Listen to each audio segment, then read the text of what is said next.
ही comment वाचली आणि मला खरंच खूप आनंद झाला की समजलं की माझ्या मैत्रिणींना माझ्या व्हिडिओचा खरंच उपयोग होतोय। काय कमेंट आहे, खूप खूप धन्यवाद ताई। तुमचा हा व्हिडिओ बघून मला तळणीचे मोदकसुद्धा विकले जातात हे माहिती पडले, त्यामुळे मी माझे मोदक घेऊन मार्केटमध्ये गेले आणि मला बल्क ऑर्डर मिळाली। Thank you very much. खरंच मस्त आहे ना। नमस्कार, श्रद्धाज आर्ट ऑफ वर्ल्ड या माझ्या यूट्यूब चॅनलमध्ये सगळ्यांचं स्वागत आहे। मी श्रद्धा घेऊन आली आहे परत असा मस्त एक व्हिडिओ, नवीन बिझनेस आयडिया ज्याचा तुम्हाला उपयोगच होणार आहे। चला मग आता काय करूया, वेळ न घालवता व्हिडिओला सुरुवात करूया। चला। अर्धा लिटर म्हशीचं फुल फॅट दूध घेतलंय। नॉनस्टिक पॅनमध्ये उकळवत ठेवायचं आहे। गॅस मोठा आणि सतत हलवत राहायचं आहे। आपल्याला इथं पांढरा खवा करायचा आहे। आता एक 6-7 मिनिटानंतर आपलं दूध छान असं उकळलेलं आहे। सतत हलवायचं आहे, कडेला लागलेली साय सतत काढत राहायचं आहे। आता एक 7 ते 8 मिनिटानंतर इथं मी 1 चमचा साखर घालते आहे। 1च चमचा साखर घालायची आहे आणि छान परत हलवायचं आहे।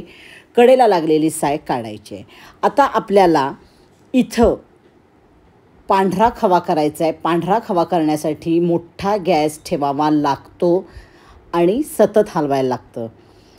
आता आपण काय करणार आहोत, आता इथं कॉर्नफ्लोअर दाखवते, एवढं मी घालत नाही आहे, तुम्हाला दाखवण्यासाठी मी घालवते आहे कॉर्नफ्लॉवर। आता अर्धा लिटर दुधाला अर्धा टीस्पून फक्त कॉर्नफ्लॉवर घेतलेला आहे आणि आपण पाण्यात कालवून या दुधाला लावायचं आहे। या स्टेजलाच 7-8 मिनिटांनंतर आपलं दूध चांगलं उकळल्यानंतर कॉर्नफ्लॉवर आपल्याला का लावायचं आहे, तर आपण जेव्हा मोदक करणार, मलई मोदक करायचे आहेत आपण आज, तर ते मोदक किंवा पेढा करताना फाईन आपलं मिक्सचर तयार व्हायला पाहिजे। जर आपण कॉर्नफ्लॉवर घातलं नाही तर त्याला काय होतं, आपण जसं मलई बर्फी करतो ना, तर त्याला असे लच्छे लच्छे असतात, तर तसे कणकण तयार होतात आणि ते आपल्याला व्हायला नको आहेत, म्हणून आपण इथं कॉर्नफ्लॉवर लावलं आहे। मलई बर्फीला फक्त इथं कॉर्नफ्लॉवर लावायचं नाही। आणि आता असंच आपल्याला सतत, आता या स्टेजला एवढं घट्ट झाले ना, या स्टेजला आपल्याला सतत हलवत राहायचं आहे, कारण आपला खवा तयार व्हायची प्रोसिजर सुरू झालेली आहे। त्यामुळं आपल्याला या स्टेजला अगदी तिथंच उभं राहून अजिबात कुठेही जायचं नाही आहे, हलवत राहायचं आहे आणि कडेला लागलेली साय काढत राहायचं आहे। अशा प्रकारे आपण खवा तयार करून घेणार आहोत। आता काय करायचं आहे, कडेला लागलेली साय चमच्यानं काढा किंवा स्पॅच्युल्यानं, कशानं तुमचे हे असेल त्यानं काढत राहा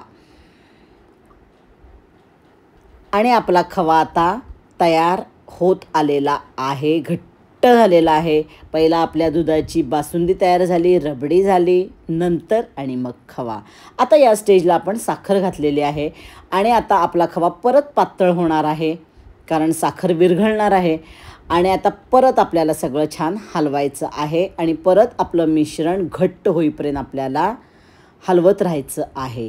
पण मिश्रण घट्ट म्हणजे कितीपर्यंत, हे कसं ओळखायचं हे सुद्धा मी सांगणार आहे। आता काय करायचं आहे, टोटल मला 15 मिनटं इथं झालेली आहेत, 14 ते 15 मिनटं। आणि आता मी गॅस या स्टेजला बंद केला आहे आणि आता काय करायचं आहे, आपण थोडंसं मिश्रण, नेहमी बघताना मी नेहमी सांगते गॅस बंद करा, एका ताटलीत थोडंसं घ्या, फुंका छान 1 मिनिटभर पूर्ण गार होऊ दे आणि हातानं बघा त्याची गोळी तयार होते का, तर आपली झालेली आहे। इथं आपलं मिश्रण तयार झालं आहे, म्हणून मी आधीच सांगितलं होतं गॅस बंद करा आणि मगच बघा। आता मी इथं तुम्हाला 2 प्रकारचे मोदक दाखवते आहे, निम्म मिश्रण काढले आणि निम्म। आता काय करा, तुम्हाला जेव्हा केशर मोदक करायचे तेव्हा आधीच थोडं केशर घाला आणि रंग घाला, म्हणजे व्यवस्थित मिक्स होईल। पण मी इथं तुम्हाला साधे पांढरे पण प्लेन दाखवते आणि केशर पण, म्हणून मी आता हे थोडंसं त्यातलं मिश्रण काढले आणि आत्ता घालते। पण एरवी तुम्ही एका वेळेला एकच मोदक करा आणि तेव्हा केशर आणि कलर आपण आधी घालू शकतो, त्यानं सगळीकडे छान मिक्स होणार आहे। पण इथेही आपलं मिक्स झालं आहे, पण मोठ्या प्रमाणात करायचं असेल तर नेहमी आधी घालत जा। आता काय करायचं आहे, त्याला गार करत ठेवायचं आहे आणि 5 मिनटानंतर छान सगळं मिक्स करून घ्यायचं आहे. आता इथं महत्त्वाची टीप, त्याला खूप असं जोरात आपण कणिक मळतो तसं मळायचं नाही, हलक्या हातानं सगळं मिक्स करत जायचं आहे. खूप तुम्ही असं हे करत जाल तर तुम्हाला त्याचं तेल सुटल्यासारखं वाटेल. त्यामुळं नेहमी अगदी हलक्या हातानं मिक्स करा. मोल्डला सगळीकडं तूप लावा नेहमीप्रमाणे आणि आपण मोदक याच्यामध्ये करणार आहोत. मोल्डमध्ये आता बिझनेस करायचा आहे तर केशर लावत बसलं नाही तरी चालतं. याच्यातच आपण केशर घातलेलं आहे, त्याचा स्वाद आणि हे येतोच. पण डेकोरेशन घरच्या घरी करायचं आहे तर तुम्ही एक एक केशर आपल्या मोदकाच्या मोल्डला लावलं तरी चालेल. हे बघा, एक ठेवत गेला. पण बिझनेससाठी हे काही खरं नाही आहे, एवढा वेळ आपल्याकडं नसतो. पण एक फक्त व्हिडिओ आणि हे म्हणून मी तुम्हाला दाखवते. आपण केशर ऑलरेडी त्याच्यात घातलेलं आहे. आणि काय करा, आता मोल्डमध्ये सगळं भरत जायचं आहे. केशर तुम्ही आधी घातलं तर आपल्याला कलर घालायला लागत नाही, पण बिझनेस पर्पजसाठी थोडासा फूड कलर आपल्याला वापरावा लागतोच. त्याच्याशिवाय जो आपल्याला हवा आहे कलर तो येत नाही. त्यामुळं थोडासा कलर घालणं गरजेचं आहे. हे आपले झाले केशर मोदक, मलई केशर मोदक. आणि नेहमीप्रमाणे जेव्हा बंद करणार तेव्हा घट्ट बंद करा, म्हणजे त्याचा आकार व्यवस्थित येईल.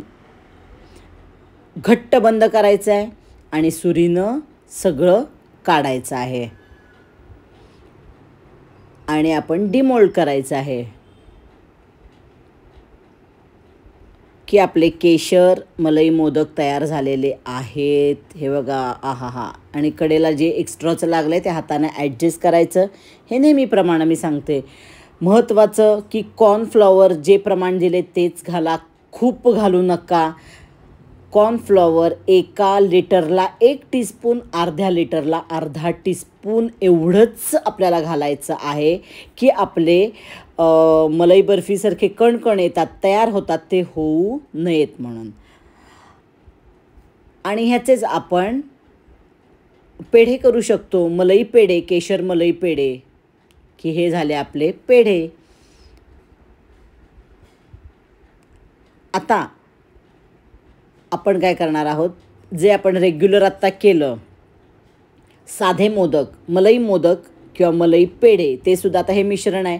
ह्याच्यात तुम्हाला हवं असेल तर तुम्ही थोडंसं वेलदोड्याची पूड घाला, पण काही नाही घातलं तर जास्त छान वाटतात प्लेनमध्ये. आणि मगाशी आपण जसं मोदक केलं तसं आपण मोदक करायचे आणि डिमोल्ड करायचे की आपले मोदक पण झाले आणि ह्याचंच राहिलेल्या मिश्रणापासून आपण किंवा ह्याच्याच मिश्रणानं आपण पेढेसुद्धा करू शकतो. मलई पेढे आपले तयार झाले. तर इथं आपण पेढे पण बघितले आणि मलई मोदकसुद्धा आपण बघितलेले आहेत.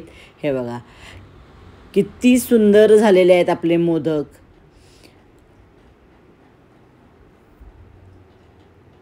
हे मलई पेढा कुठेही क्रॅक गेलाय का बघा. का नाही गेला तर कॉर्नफ्लॉवर थोडंसं आपण अगदी आधी लावलं म्हणून. हे महत्त्वाचं आहे. असे आपले मोदक तयार झालेले आहेत. गणपती बाप्पांना प्रसाद म्हणून खूप याची मागणी असते. आपण याचं कॉस्टिंगसुद्धा पुढं बघणार आहोत. घरी करायचे तर घरी करा आपल्या बाप्पासाठी, किंवा ज्यांना बिझनेस करायचा आहे त्यांनी बिझनेस करा. मग त्यांच्यासाठी पुढं कॉस्टिंग पण आपण दाखवलेलं आहे. म्हणजे माझ्या मैत्रिणींना घरच्यासाठी आणि बिझनेससाठी दोन्ही पर्पजसाठी हा व्हिडिओ उपयोगीच पडणार आहे. चला मग आता आपण काय करूया, पुढं कॉस्टिंग काढूया. एवढे सुंदर मोदक झालेले आहेत. मलई मोदकचं कॉस्टिंग बघण्यासाठी दूध आपण 1 लिटर घेतलं तर 70 रुपये, साखर 90 ग्रॅम लागेल 10 रुपये, कॉर्नफ्लॉवर 2 टीस्पून साधारण 4 ग्रॅम, गॅस एक 45 रुपयापर्यंत गॅस लागेल आणि 5 रुपयात कॉर्नफ्लॉवर, असं मिळून 50 धरले मी. आणि हे सगळ्याचा खर्च 130 रुपये झाला आहे आणि आपल्याला साधारण 130 रुपयामध्ये ह्या प्रमाणात 310 ते 15 असं काहीतरी ग्रॅम बसतं. आपण राऊंड फिगर 300 ग्रॅम धरू. 300 ग्रॅम आता 660 रुपयापासून आमच्या इथं 1 किलो मलाई मोदक आहे. 1 किलो 660 रुपये. आता एकदम 1 किलो फार क्वचित घेतात. 100 ग्रॅम, 50 ग्रॅम, 150 ग्रॅम, 125 ग्रॅम असं घेतात. तर त्याच्यात साधारण मी तुम्हाला हे देते टेंटेटिव्ह. 100 ग्रॅम झालं तर 43 रुपये खर्च आहे. तुम्ही 60 रुपये विकू शकता. 150 ग्रॅम मलाई पेढा घेतला तर 65 रुपये खर्च बसेल. 80 रुपये तुम्ही विकू शकता. आता ह्याच्यात सगळ्यात महत्त्वाचं आता इथं ह्याच्यात कॉस्टिंग बाकी काही कमी होणार नाही आहे. फक्त साखरेत कमी होऊ शकेल थोडं, कारण दूध तर शक्यतो 1000 रुपये कमी होऊ शकतं, पण ह्याच्यात जास्त कमी होऊ शकत नाही. पण मलाई पेढा खूप चालणारा प्रोडक्ट आहे. सुंदर चवीला लागतो. कॉर्नफ्लॉवरचं प्रमाण परफेक्ट पडलं. जास्त कॉर्नफ्लॉवर पण घालू नका. परफेक्ट प्रमाण आहे. 1 लिटरला 2 टीस्पून 4 ग्रॅम साधारण. अर्धा लिटरला 1 टीस्पून साधारण 1 टीस्पून लागतं. त्यामुळं कॉर्नफ्लॉवर जास्त घालू नका. साखरेचं प्रमाण परत तुमच्या आवडीनुसार कमी जास्त करा. आणि आपली मलाई मोदक रेसिपी किंवा आपला बिझनेस प्रोडक्ट अशा प्रकारे तयार होणार आहे. व्हिडिओ आवडला तर लाईक करा, जास्तीत जास्त शेअर करा आणि अजूनपर्यंत माझं चॅनल सबस्क्राईब केलं नसेल तर नक्की सबस्क्राईब करा आणि बेल आयकॉन दाबा. म्हणजे काय होईल, व्हिडिओ अपलोड केले की लगेच तुमच्यापर्यंत येतील. चला मग आता काय करते, मी जाते आता. परत भेटते तुम्हाला पुढच्या व्हिडिओला. तोपर्यंत टाटा बाय बाय.